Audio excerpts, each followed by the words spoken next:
Well, it's apple time in the Northwest, and I'm with Joelle from Smithberry Barn, and what a great gizmo. It just does everything. This is an apple peeler core slicer. It's an all-in-one tool, and basically what it does is it takes the skin and the core and it slices it all at in one motion. And you know, to make applesauce, it's easy anyway, but to make this part of the process, it goes even faster. It does go very fast. You have to make sure you have pretty firm apples. So sometimes when you're doing applesauce, if your apples are too soft, you need to resort back to the method of hand peeling and coring and slicing yourself. But when we have nice, fresh, off-the-tree apples like this Liberty, it's all done. All done. And I see you have 2 bowls of apples there, and one's Liberty and there's another one. So we have Macintosh today and Liberty, which is what we are combining together to make our sauce. And we have a lot of different varieties here. We grow about 25 different kinds. Wow, tasty. Yeah, many are very good for fresh eating. There are a lot of different varieties for baking pies. We do apple sampling every day here, so you can come in and try all of the different kinds, and then we can give you advice on what varieties are best for what.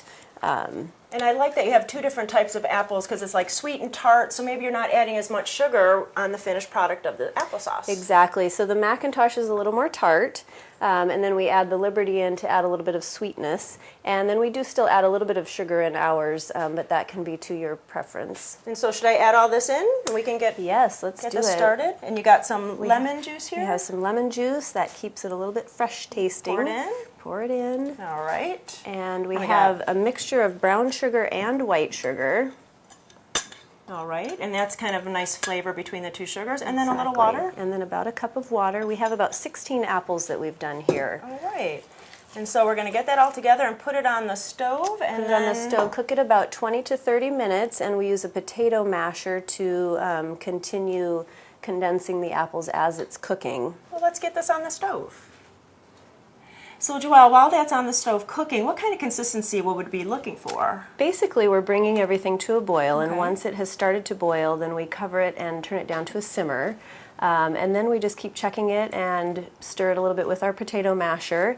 And then this is the consistency that we want to end up with. So it's pretty cooked down. It has a little bit of chunk to it, but not too much. You can see we have a little bit of skin in there from our peeler that was left on. And so that's when we want to use our food mill. Aha, I get to help with this part. Yes, this is the part that will take all of the pieces that we don't want. Okay. And it really makes it a little bit finer. It does. Okay. And let's see what that looks like now. Oh, I see what the difference is. So we have a very nice, smooth consistency without as many chunks. Joelle, you've made it look so easy, and it was so easy and fast. If you have any other questions, come out to Smithberry Barn, and you can see Joelle and all the people and get this great handout because it has all the ways to choose apples for what you're cooking. Exactly. Go to the website for the recipes, and just have a great time. We're happy to give advice. Thanks so much.